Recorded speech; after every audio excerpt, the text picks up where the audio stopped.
Hey guys, today we're going to be doing part 2 of 3 on how to make extra money with your vehicle. If you haven't watched part 1, link is in the description below. If you'd like to help support the channel, Patreon and crypto wallets are in the description below.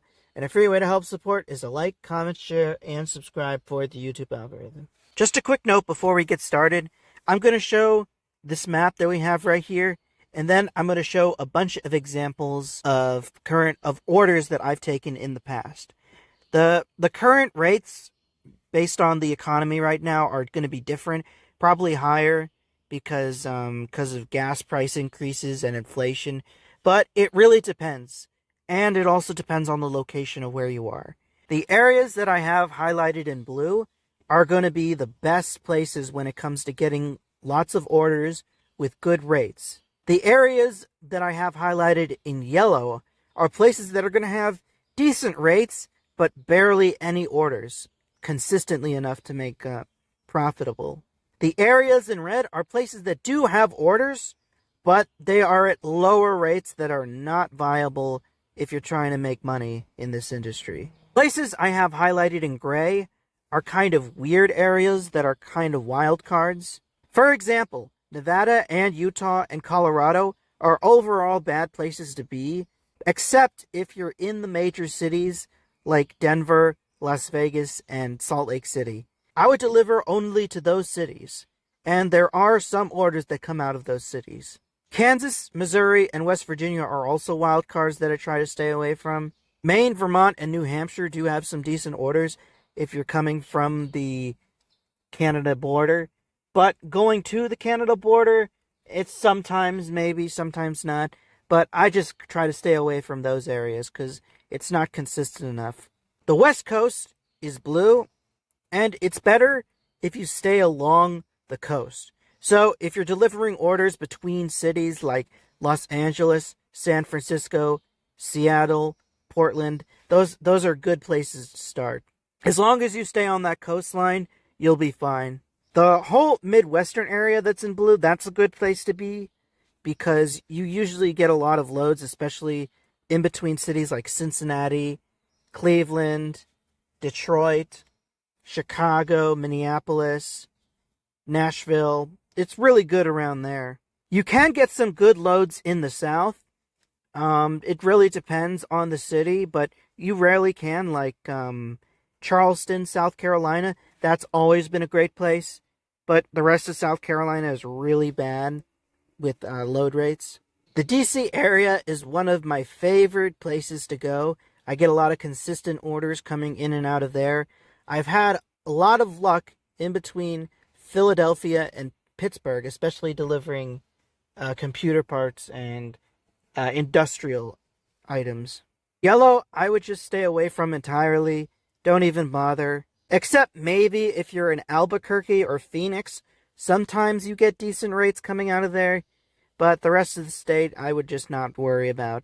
But, do it at your own discretion. Texas, I would stay away from, except sometimes if you're lucky, you'll get an order going to Laredo, Texas, and maybe something out.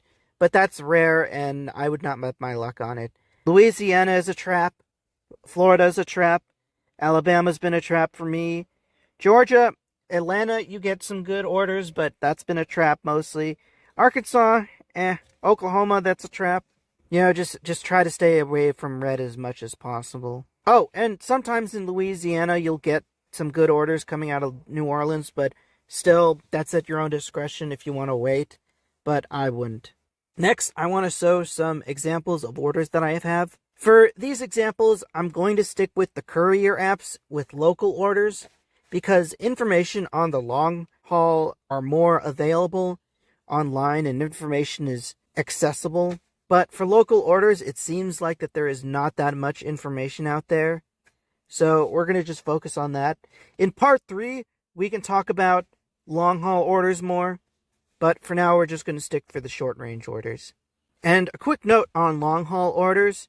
Your best rates based on inflation and gas price hikes are going to be $1.35 a mile minimum.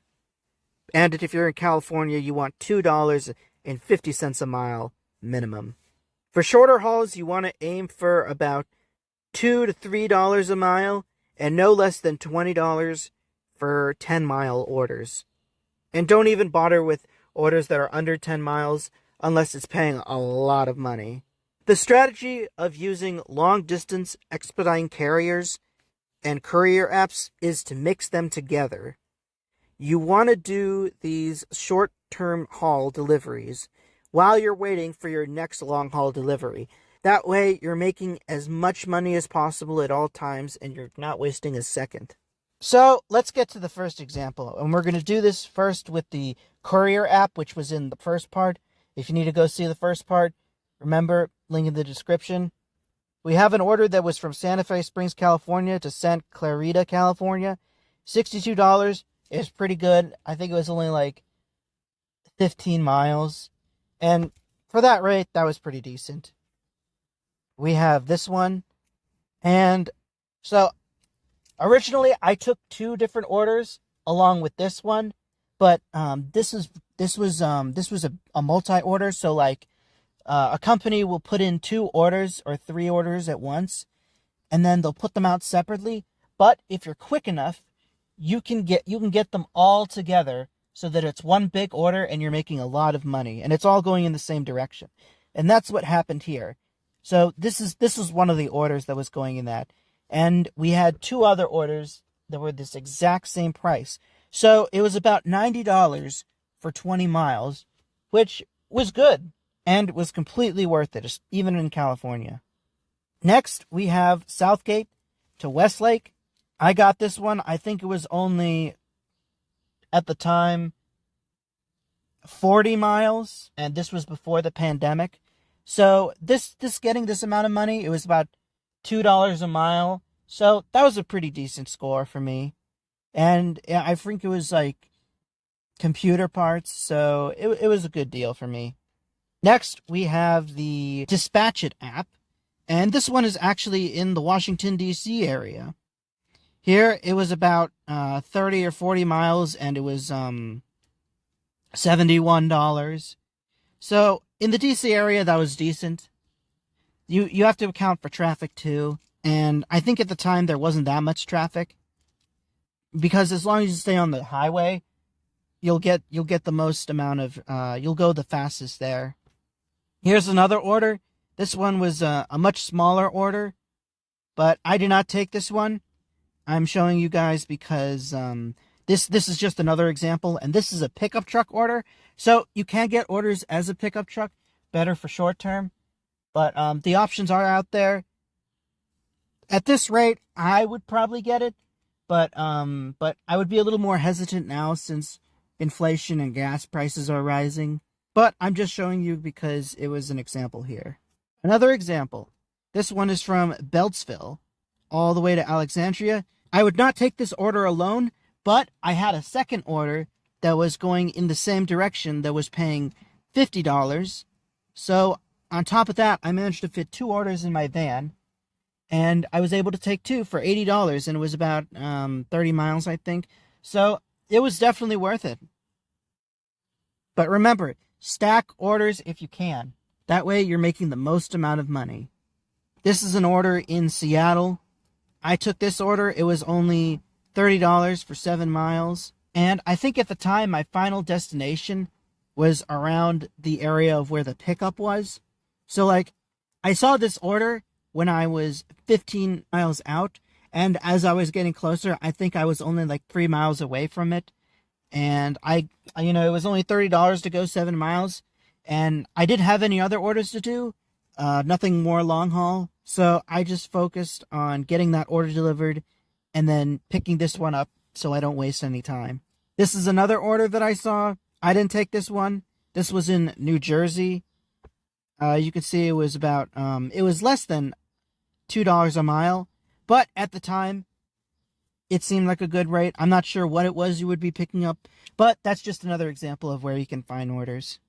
Here we have another order. This is in Peabody, Massachusetts. This is also a good order because it's about $1.50 a mile. I don't remember if I took this order, but I think I would have if there was another order or if I was a little closer. But yeah, this order fits in a car, so you can get good rates if you have a vehicle that's smaller. It's possible. Here's another order. This one is also in Peabody, Massachusetts. I was delivering kind of towards the center of Boston at the time. But you can see that there is also opportunity for cars. Here's another car order in Peabody. I think I just took screenshots when I was in Massachusetts, so I'm not quite sure why I have all these, but yeah. We're looking at about $45 for 22 miles. That's pretty good. You know, sometimes you'll get lucky with these orders and it'll be great. This time we're in Texas, and here's what I mean about the lower rates in the South. Here you can see that it's $12 for 16 miles. I mean, even if you are in a car, you're still losing a lot of money just by doing that. And even if you're around the Dallas, Texas area, there's still a lot of traffic.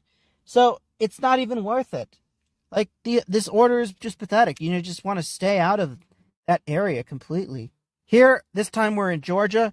Like I said, sometimes in Georgia, around the Atlanta area, you can get some decent rates.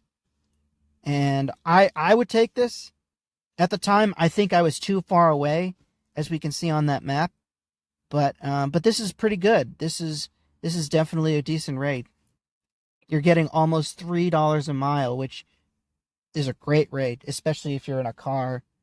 And moving on to the freight app, this time we're in Columbus, Ohio. And this feature where you could see previous orders that you've taken, this no longer exists in the freight app, I don't think, with their more recent updates.